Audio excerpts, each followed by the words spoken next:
Muy buenas noches a todos. Estamos en este momento dando inicio a nuestro día de oración número 582.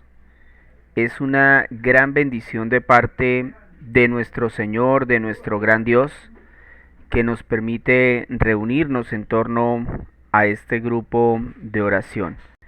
Vamos a irnos concentrando, vamos a irnos alistando para poder participar del grupo. Doy un saludo especial para Francisco, que se nos conecta cada vez que hacemos el grupo desde Venezuela. Un saludo especial para las personas que desde allí nos escuchan. Sabemos que a veces él coloca el parlante y las personas llegan ahí, escuchan la palabra. Un saludo especial desde ese lugar. Que el Señor los bendiga. Un saludo para mi hermana Beatriz, que ya la veo hoy conectada, para mi hermanito Enrique. Imagino que por ahí está mi hermanita Janet también. Dios la bendiga, a los niños. Dios me los guarde. Vamos entonces a irnos preparando para el grupo de oración del día de hoy.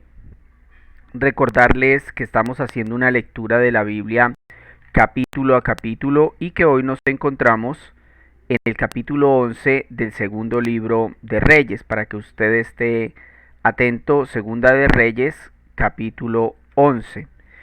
Este estudio es un estudio muy bueno, definitivamente.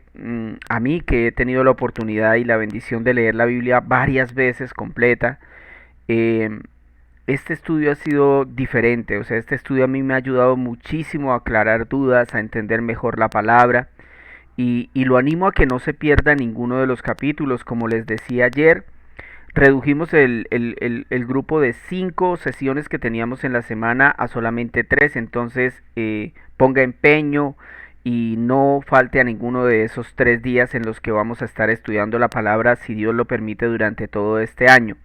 El tema que vamos a trabajar hoy se llama ¿dónde está el amor? ¿O dónde está tu amor?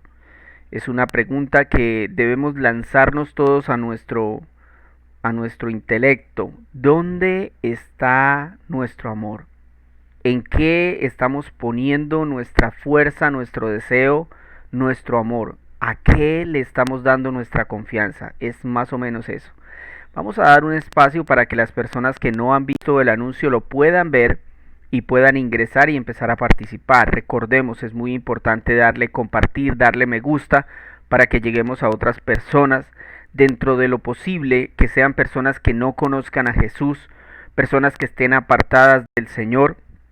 Muy importante, mis hermanos. Mire, conozco tantos casos de personas que en el pasado pertenecían a iglesias donde se les predicaba un evangelio erróneo y tenían vidas tan torcidas, tan desviadas, y que el Señor ha permitido que nosotros les prediquemos. Yo le pido de verdad, si usted tiene familiares que asisten a iglesias, pero que usted sabe que sus vidas son realmente muy pecaminosas y que no agradan a Dios, es porque lo que les han predicado en esos lugares no es el evangelio. Y la razón es muy clara, mis hermanos. Es que la Biblia dice que el evangelio debe cambiarnos. Tiene el poder de transformar al ser humano. Entonces, si una persona no cambia, es porque no le están predicando el evangelio. Porque cuando una persona recibe el verdadero evangelio, ocurren dos cosas. Una es que la persona se aferra y se enamora de Jesús, o la otra es la persona se va de la iglesia. Y quiero enfatizar en eso antes de empezar el tema de hoy, porque es muy importante compartirle estos grupos de oración a las personas, les repito, que no conocen a Cristo o que están apartadas del Señor, o incluso aquellas que asisten a una iglesia pero que viven como el diablo. Eso es muy importante, que nosotros lo tengamos en cuenta y lo tengamos claro, y pongamos de nosotros, pongamos de nuestra parte para hacerlo. Porque les repito, si una persona no está dando frutos de arrepentimiento, es porque no le están predicando el evangelio. O sea, yo tengo que ver que las personas cambian. Y eso es lo que promete la Biblia. Dice que cuando escuchan el evangelio se van a volver a Cristo. Van a escuchar la voz del pastor, que es Cristo. La voz del evangelio, que es la palabra de Dios.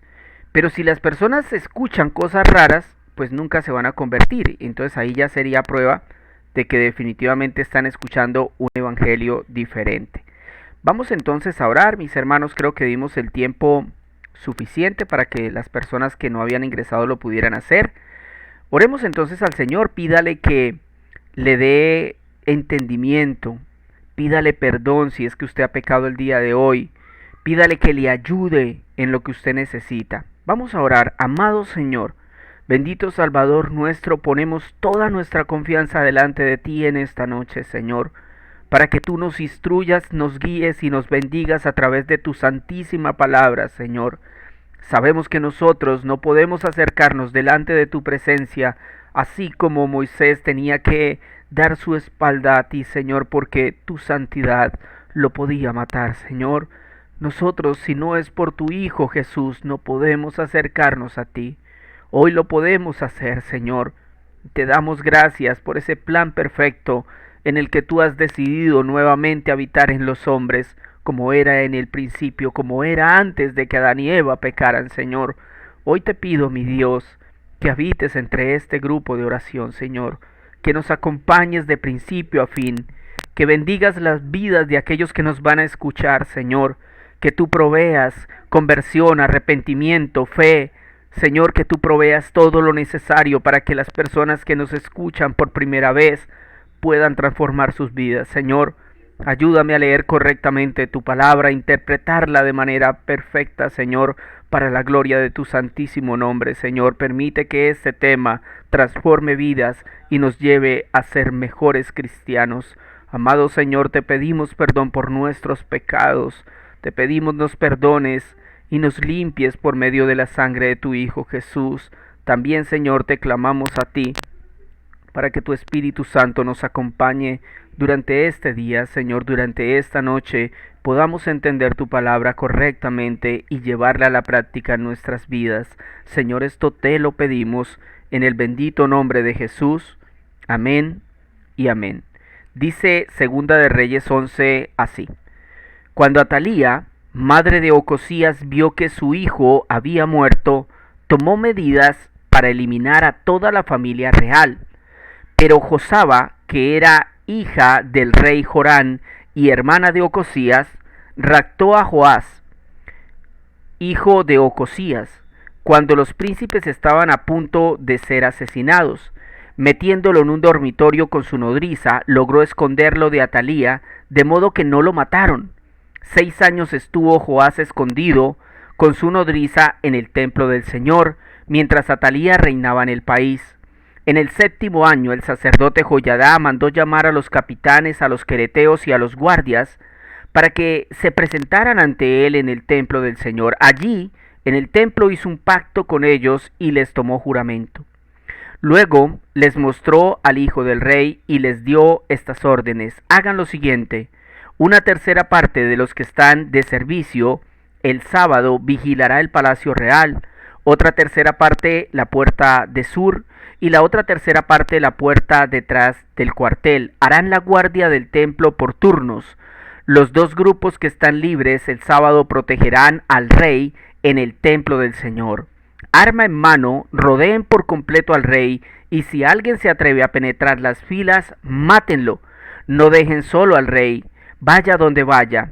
Los capitanes cumplieron todo lo que el sacerdote Joyadá les había ordenado. Cada uno reunió a sus hombres, tanto a los que estaban de servicio el sábado como a los que estaban libres, y se presentaron ante Joyadá. Versículo 10. Este repartió entre los capitanes las lanzas y los escudos del rey David, que estaban guardados en el templo del Señor. Arma en mano, los guardias tomaron sus puestos alrededor del rey, cerca del altar, y desde el lado sur hasta el lado norte del templo. Entonces Joyadá sacó al hijo del rey, le puso la corona y le entregó una copia del pacto. Luego lo ungieron y todos aplaudieron gritando: ¡Viva el rey! Cuando Atalía oyó la gritería de los guardias y de la tropa, fue al templo del Señor donde estaba la gente. Al ver que el rey estaba de pie junto a la columna, como era la costumbre, y que los capitanes y los músicos estaban a su lado y que toda la gente tocaba alegre las trompetas, Atalía se rasgó las vestiduras y gritó: ¡Traición! ¡Traición! Entonces el sacerdote Joyadá, como no quería que la mataran en el templo del Señor, ordenó a los capitanes que estaban al mando de las fuerzas: sáquenla de entre las filas, y si alguien se pone de su lado, mátenlo a filo de espada. Así que la apresaron y la llevaron al palacio por la puerta de la caballería, y allí la mataron. Luego Joiada hizo un pacto entre el Señor, el rey y la gente, para que fueran al pueblo del Señor. También hizo un pacto entre el rey y el pueblo. Entonces toda la gente fue al templo de Baal y lo derribó. Destruyeron los altares y los ídolos, y enfrente de los altares degollaron a Matán, sacerdote de Baal. El sacerdote Joiada apostó guardias en el templo del Señor, y acompañado de los capitanes y de los quereteos, los guardias y todo el pueblo, llevó al rey desde el templo del Señor hasta el palacio real. Entraron juntos por la puerta del cuartel, y Joás se sentó en el trono real. Todo el pueblo estaba alegre y tranquila la ciudad, pues habían matado a Atalía a filo de espada en el palacio. Joás tenía 7 años cuando accedió al trono.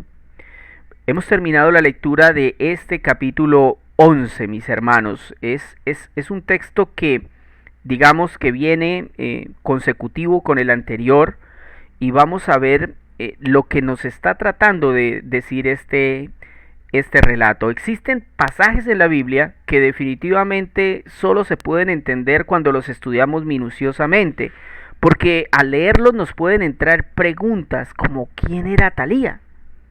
En este capítulo, Atalía es la madre de Ocosías, y ustedes dirán, ¿y quién es Ocosías, Jorge? Bueno, ayer hablamos de que el rey Jehú mató a Ocosías, en este caso, que era uno de los hijos de Acab. Este Ocosías también había sido terrible, pero Atalía, su madre, era peor aún.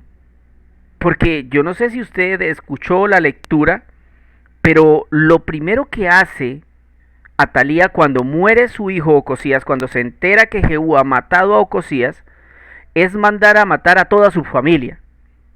O sea, ¿cómo les explico, hermanos? Está mandando matar a su propia familia, incluido a su nieto. Y yo quiero que usted analice que esta mujer pertenecía al pueblo de Dios. O sea, no estamos hablando de gente que pertenecía a otros pueblos paganos donde para ellos era común hacer ese tipo de cosas. Acá estamos hablando de una mujer que apenas muere su hijo, es una amante del poder, y entonces va a hacer todo lo que sea necesario. Lo que estamos viendo en este momento es una mujer que tiene como propósito ser reina, y no importa cómo lo va a hacer. El poder llevó a esta mujer a la perdición. Sin embargo, el Señor, que todo lo conoce, ya había provisto un plan para conservar a un varón para el trono de Judá. Eso era una promesa del Señor. Es algo que se repite una y otra vez en la Biblia. Lo vemos desde Moisés. ¿Se acuerdan que Moisés también iba a ser asesinado cuando el faraón pidió que se asesinaran los niños y lo echaron al río en una canasta? Bueno, de ahí en adelante vienen otras historias muy parecidas, y en Cristo volvemos a ver eso, que él fue sacado de Jerusalén porque el rey Herodes quería matarlo para conservar el trono, pues sentía que el nacimiento de Cristo iba a afectar sus planes de poder y tiranía. Finalmente, en este capítulo vemos que Joás, al igual que Cristo, logra sobrevivir y se hace rey en Judá siendo apenas un niño. Por eso en el tema de hoy, ¿dónde está tu amor? Hablando de Atalía, porque uno esperaría que una abuela por lo menos ame a sus nietos. Pero el pueblo de Israel se había pervertido tanto que esta mujer ni siquiera a sus nietos amaba. ¿Dónde estaba el amor de esta mujer? Estaba en el amor al poder. Y veremos lo que sucede cuando empezamos a amar más el poder que a Dios. Es una línea muy delgada, mis hermanos, cuando nosotros empezamos a vivir de tal manera que amamos más las cosas de este mundo, las cosas que hemos logrado por nuestro pulso y fuerza, y empezamos a ver esas cosas más importantes que a nuestro Dios. ¿Qué pasa cuando eso sucede en la vida? ¿Qué síntomas logramos ver? Primero, cuando una persona empieza a amar más el poder que a Dios, pierde la sensibilidad. Perdemos la sensibilidad. Dice el versículo 1 al 3. Cuando Atalía, madre de Ocosías, vio que su hijo había muerto, tomó medidas para eliminar a toda la familia real, a su propia familia.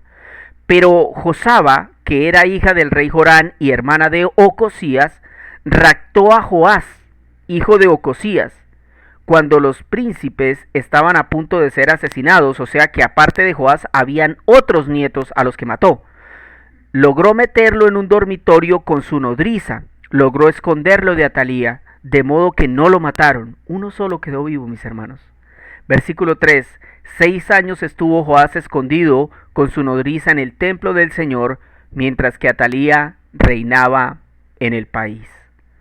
Acá vemos que Atalía permitió que su corazón se llenara de amor al poder, y eso la llevó a un punto donde ni su familia tenía valor. No sé si usted de pronto vio noticias, pero hace unos días, ya semanas, tal vez meses atrás, en Colombia se habló mucho del caso de un estilista reconocido que fue asesinado por su propio hermano. Y su propio hermano, aparte de que lo mató a él, también mató a la mamá. Esto está pasando en el 2022, mis hermanos. Y la razón por la que eso pasó, ¿saben cuál fue? El amor al poder. Nosotros no podemos ser ciegos ni necios, porque este mundo quiere que usted ame ser poderoso. Las personas no quieren aceptar que nuestra naturaleza pecaminosa no se llena con nada. Yo creo que esos dos principios son fundamentales para seguir nuestra vida como cristianos. ¿Cuáles? Entender que el mundo quiere que usted sea poderoso. Entender que nuestra naturaleza pecaminosa no se llena con nada. Si no, miren a los políticos de turno en el mundo. Ellos tienen todo el poder y el dinero que ustedes no se imaginan, y sin embargo quieren más poder. Un ejemplo puede ser Rusia, uno de los países más grandes del mundo en cuanto a terreno y áreas se refiere, y sin embargo no está conforme, quiere más terreno, quiere más poder. Pero cuando las personas se dejan llevar, se vuelven insensibles. En el libro de Lucas, nuestro Señor Jesucristo nos cuenta una historia muy bonita y nos muestra cómo una persona se vuelve insensible aún en su vida espiritual. Mire lo que dice Lucas 12:16 hablando nuestro Señor. Entonces les contó esta parábola. El terreno de un hombre rico le produjo una buena cosecha. Así que se puso a pensar, ¿qué voy a hacer? No tengo dónde almacenar mi cosecha. Por fin dijo, ya sé lo que voy a hacer. Derribaré mis graneros y construiré unos más grandes, donde pueda almacenar todo mi grano y mis bienes. Y le diré, alma mía, ya tienes bastantes cosas buenas guardadas para muchos años. Descansa, come, bebe y goza de la vida. Ese es el lema del mundo. Descansa, come, bebe y goza de la vida, ¿cierto? Versículo 20. Pero Dios le dijo, necio, esta misma noche te van a reclamar la vida, ¿y quién se quedará con lo que has acumulado? Yo los invitaría a examinar sus vidas. ¿Se ha vuelto usted un insensible con su familia? ¿Con sus hermanos en la fe? ¿Con los que sufren? ¿Solo quiere satisfacer sus deseos, sus pasiones y sus sueños? Si es su caso, es porque usted ya empezó a amar más el poder que a Dios. Y ese es el primer punto. Cuando eso sucede, las personas pierden la sensibilidad y hacen cualquier cosa con tal de lograr sus sueños. Cualquier cosa. Como lo vimos en el caso de Atalía. Mató a toda su familia, quería matar a todos sus nietos y por la gracia de Dios, uno solo quedó con vida. Número 2. Cuando nosotros empezamos a amar más el poder que a Dios, perdemos la cordura. ¿Sabía usted eso? ¿Usted no ha visto que las personas que aman mucho el poder a veces parece que están como locos? Mire lo que dice el versículo 12 al 14. Entonces Joyadá sacó al hijo del rey, le puso una corona y le entregó una copia del pacto. Luego lo ungieron y todos aplaudieron gritando, ¡viva el rey! Cuando Atalía oyó la gritería de los guardias y de la tropa, fue al templo del Señor donde estaba la gente. Al ver que el rey estaba de pie junto a la columna como era la costumbre, y que los capitanes y músicos estaban a su lado, y que toda la gente tocaba alegre las trompetas, Atalía se rasgó las vestiduras y gritó, ¡traición! ¡Traición! Es inaudito, ¿no? Lo que sucede en este punto, porque cuando Atalía se dio cuenta que de alguna manera su nieto estaba vivo, ella no se alegró. Ella, cuando vio que su nieto iba a ser proclamado rey, empezó a gritar: traición, traición. Para este momento, esta mujer había perdido la cordura. Es claro, estaba loca. ¿O qué explicación le damos al pasaje si era ella la que había traicionado al pueblo de Judá? Era ella la que había traicionado a Dios, a su familia. Había intentado matar a su propio nieto. La traicionera era ella. Escúcheme esto, porque esto es lo que sucede cuando permitimos que nos dominen nuestras emociones. Ahora bien, mis hermanos, quiero que me escuchen. No está mal querer avanzar en la vida, tener una profesión, un buen trabajo, un bonito negocio, una familia feliz. No está mal. Lo que está mal es que usted no ponga límites. Para ilustrarlos mejor, hace unos días vi una noticia que dice que ahora los perros tienen identificación biométrica. O sea, los perros ahora, de las personas que tienen la plata obviamente para pagar, les dan una especie de cédula de identificación y les cuelgan un collar con eso, y entonces si el perro se pierde, puede identificar quién es el dueño y demás. Cuando yo leí esto, yo dije, definitivamente la humanidad perdió la cordura. Mire, mujeres matando a sus bebés, hombres legalizando la droga, perros que viven mejor que los seres humanos, hombres legalizando el suicidio, países que exportan alimentos mientras que sus propios habitantes sufren hambres. ¿Cuál es la razón de todas estas cosas? El amor al poder. La pregunta es, ¿cuál será el límite? No hay límite. No hay límite, mis hermanos. Cuando las personas aman el poder, no hay límite. Pierden la cabeza, no hay control. Mire, en Argentina existen varios grupos de periodistas que son muy capacitados y que hacen entrevistas a las personas de los grupos feministas que apoyan el aborto. Y es muy interesante que cuando estos periodistas las entrevistan, ellas no saben qué responder. Esas mujeres han perdido la cordura. No saben ni siquiera el por qué están matando a sus propios bebés o el por qué apoyan el aborto. Simplemente lo hacen porque las otras salen a la calle. Es tremendo lo que está pasando en nuestra sociedad.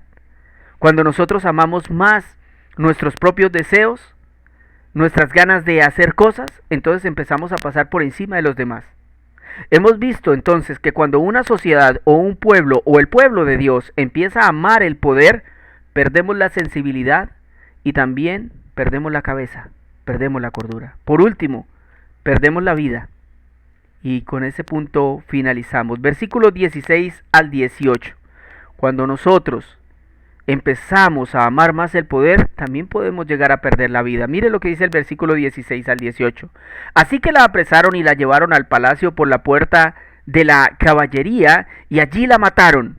Luego Joiada hizo un pacto entre el Señor, el rey y la gente para que fueran al pueblo del Señor. También hizo un pacto entre el rey y el pueblo. Entonces toda la gente fue al templo de Baal y lo derribó.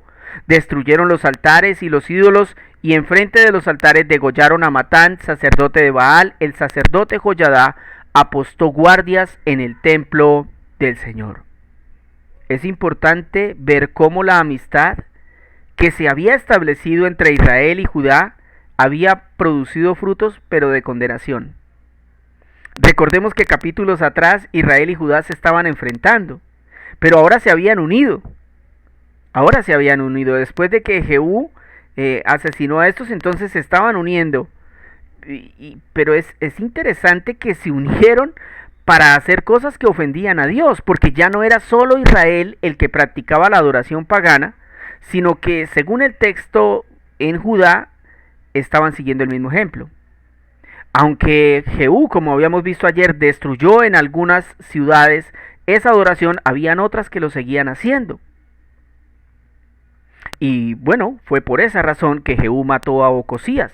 Ocosías era el padre de Joás, el niño que salvan en este capítulo.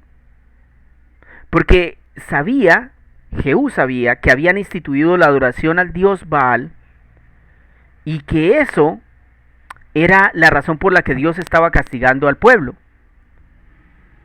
Es que en este caso es muy importante tener en cuenta que para el pueblo de Judá esto sí era algo nuevo, porque el pueblo de Judá no venía practicando ese tipo de actividades. Yo veía esto de la siguiente manera, para que más o menos usted lo interprete bien. Recuerde que el pueblo de Israel en general se había dividido entre lo que era la tribu de Benjamín y la tribu de Judá. Y las otras 10 tribus eran Israel. Y debemos entenderlo, por eso usted va a encontrar que a veces la Biblia habla de Israel y a veces habla de Judá. Cuando habla de Judá se refiere a esas 2 tribus, cuando habla de Israel se refiere a las otras 10 tribus. Cuando yo leí esto y cuando yo analizo la historia de todo lo que ha pasado hasta ahora, y uno ve en el pueblo de Israel, yo veo el reflejo de la Iglesia Católica. En el pueblo de Israel, porque la Iglesia Católica gigantesca, ¿no? Así como el pueblo de Israel eran 10 tribus gigantescos. El pueblo de Israel era pagano, idólatra.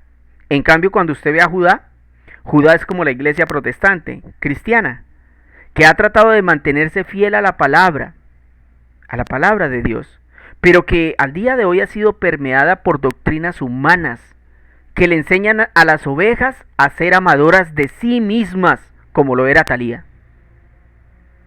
Eso estaba pasando en Judá, eso está pasando en la iglesia cristiana hoy.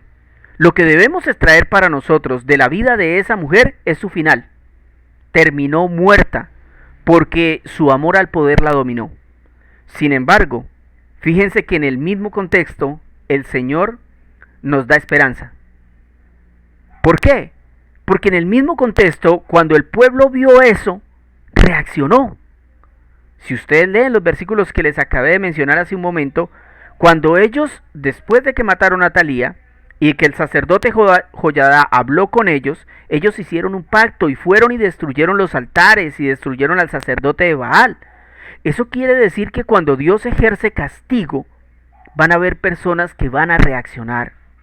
Hermanos, la Biblia nos enseña que Cristo rechazó las propuestas de poder de Satanás. ¿Lo recuerdan? Jesús fue tentado en el desierto por Satanás. A Jesús se le ofrecieron todos los reinos de la tierra.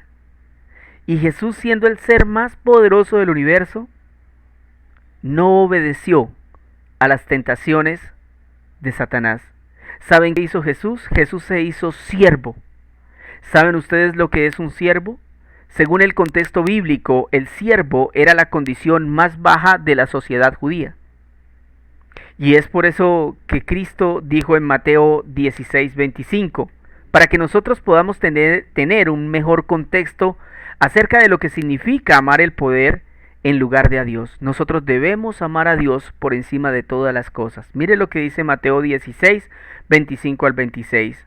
Porque el que quiera salvar su vida, la perderá. Pero el que pierda su vida por mi causa, la encontrará. ¿De qué le sirve ganar al mundo? ¿De qué sirve ganar el mundo entero si se pierde la vida? ¿O qué se puede dar a cambio de la vida? Es interesante lo que Jesús está diciendo acá. Porque nos está diciendo, si usted quiere arriesgar su vida, arriésguela por el Evangelio. Arriésguela por predicar. Arriésguela por compartir lo que Dios ha hecho en usted. Porque usted podría ganar muchas cosas en este mundo, al final igual se va a morir y su alma se va a perder. Es lo que Cristo está transmitiendo. Cuando nosotros apreciamos tanto nuestras vidas, que entonces nos esforzamos por mantenernos bien, por estar súper bien, económica, físicamente, mejor dicho, y eso, porque es que nos amamos tanto. Pero cuando nos piden hacer un esfuerzo para Cristo, entonces ahí, ay, no quiero, no voy, no puedo. No arriesgamos nada por Cristo. Y sin embargo, muchos dicen, no, yo sí creo en Jesús. No, es mentira. Porque el Señor dice que todo el que quiere ser su discípulo se tiene que negar a sí mismo. Tiene que tomar su cruz y seguirle. Y eso implica morir a nosotros mismos, a nuestros deseos, a nuestros gustos, a nuestros sueños. Es lo que Jesús dice, contra lo que nosotros pensamos. Entonces, mis hermanos, no se nos olvide. Debemos tener cuidado porque nuestra naturaleza siempre va a querer que nosotros amemos más las cosas de este mundo, que nosotros amemos el poder, el tener cosas, más que a Dios. Y Satanás va a poner todas las excusas que usted quiera. Lo que Satanás no le va a revelar a usted es que cuando usted empiece a amar más el poder, cuando usted empiece a amar más el negocio, cuando usted empiece a amar más a sus hijos que a Dios, usted va a perder la sensibilidad por Dios.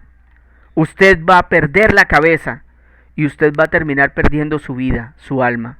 Amado Señor, bendito Salvador nuestro, gracias en esta noche por permitirnos estudiar tu maravillosa palabra, Señor.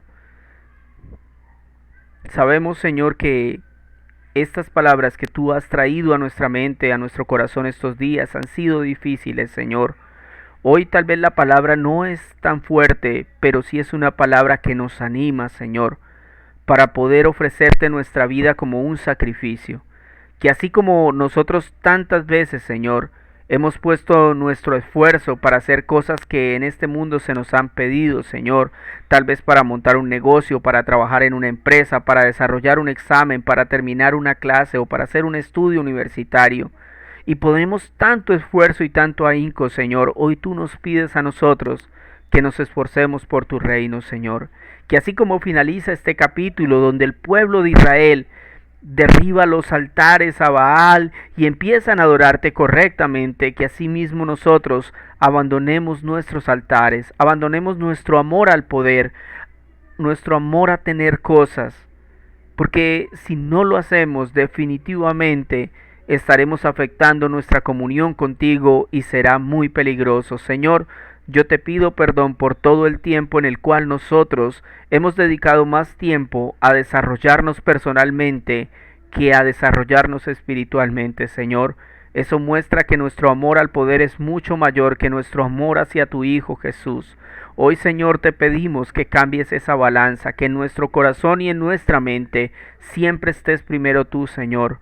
Siempre, Señor, ayúdanos. Sabemos que es difícil, porque lo que este mundo nos ofrece, Señor, lo que podemos ver, lo que podemos tener, es algo que a nuestra mente y a nuestro corazón le agradan, Señor. Pero seguramente es porque también nunca nos hemos dedicado a estudiarte y a conocerte. Y eso ha permitido que nuestra vida se enfríe, que nuestro corazón se afecte, que nuestros deseos se inclinen hacia lo malo. Pero una vez si empezamos a estudiarte, a conocerte, a proclamarte a las demás personas, entonces la balanza se empieza a inclinar hacia el lado espiritual, hacia el lado del amor a ti, Señor. Te amo, Señor, te bendigo, te glorifico, Señor, y te pido que me ayudes, Señor, y que ayudes a mis hermanos a continuar en este camino que no es fácil, Señor. Tú lo conoces, Señor, tú fuiste tentado en todo, pero sin pecado. Tú conoces nuestras tentaciones, nuestras luchas, nuestras cargas, nuestras angustias. A ti las entregamos, Jesús. Delante de ti las ponemos, Señor.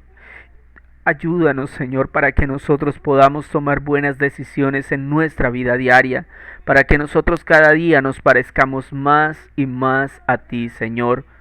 Por favor, ayuda a aquellos hermanos que se conectaron hoy, Señor, y que tal vez no te conocen, que tal vez habían escuchado de un Dios diferente, Señor.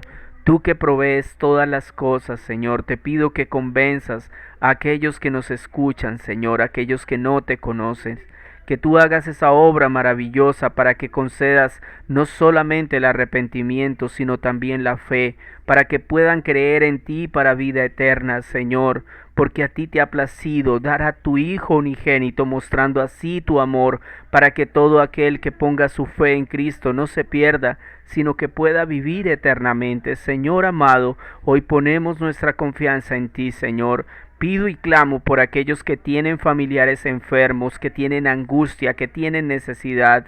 En especial, Señor, hoy quiero clamarte por la hermana de Rafa, el chico que trabaja con mi hermano Carlos, Señor, por Yaneidi Sánchez, que está hospitalizada y muy grave, Señor. Te pido que tengas misericordia de ella, está en la UCI, Señor. Tú controlas todas las cosas y conoces cada vida, cada alma, Señor.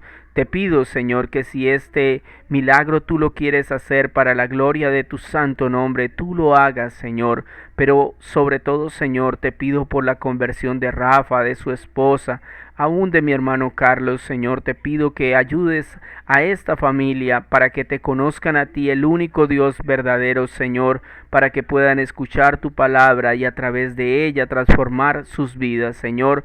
Clamo a ti por aquellos que se han despegado de ti, que se han apartado y te han ofendido gravemente, Señor, pero que todavía están vivos, Señor. Y si todavía están vivos, Señor, es porque tú quieres darles una oportunidad de arrepentimiento, Señor. Ahora me acuerdo, Señor, cuántas veces estuve al borde de morir y no sucedió así porque tú tenías determinado que yo viviera para que proclamara tu nombre, Señor. Te pido en especial por la vida de Marcos Chinchilla, Señor. Sabemos, Señor, de su vida, de las cosas que ha hecho mal, Señor. Te pido misericordia por su alma, Señor, así como por la de todos aquellos que han caído en medio de la batalla, Señor, que han sucumbido ante el poder de Satanás. Te pido por mi familia y aquellos que no te han reconocido como Señor, para que tú obres en sus corazones, para que tú obres en sus vidas, para que tú doblegues sus pensamientos, para que tú hagas conforme a tu santa voluntad, Señor. Salva donde tú quieras salvar, Señor, y sana donde quieras sanar. Restaura donde tú lo quieras hacer. Haz aquello que para los hombres es imposible, pero que para ti es posible, porque tú nos creaste, Señor. Vasos de barro somos en las manos del alfarero, el Dios perfecto, el Dios inescrutable, el Dios al que no podemos preguntarle porque es un Dios sabio, más sabio que cualquiera. Señor, ayúdanos para poder estar delante de ti en el día final. Te amamos y esperamos tu venida. Sabemos, Señor, de todo lo que estás haciendo para que el pueblo se arrepienta. Por favor, te pido que nos llenes de tu gracia, Señor, de tu amor y de tu misericordia para transmitir estas palabras a aquellas personas que no te conocen. Señor, muchas gracias en el nombre poderoso de Jesús. Amén y amén. Mis hermanos, muchísimas gracias por haber estado con nosotros en esta noche. Les deseo que el Señor los bendiga muchísimo. Si Él así lo permite, estaríamos el día lunes. Con algunos nos encontraremos mañana en el culto. Ojalá que puedan asistir. Recuerden, los que están en otras zonas del país, por favor buscar una iglesia y congregarse. Me pueden enviar a mí el link de las predicaciones para ayudarles y ver si es una iglesia sana, pero siempre tengamos presente que es una responsabilidad de cada cristiano congregarse y buscar el lugar para hacerlo. Es muy importante el hacerlo. Mis hermanos, Dios los bendiga y que pasen muy bonita noche.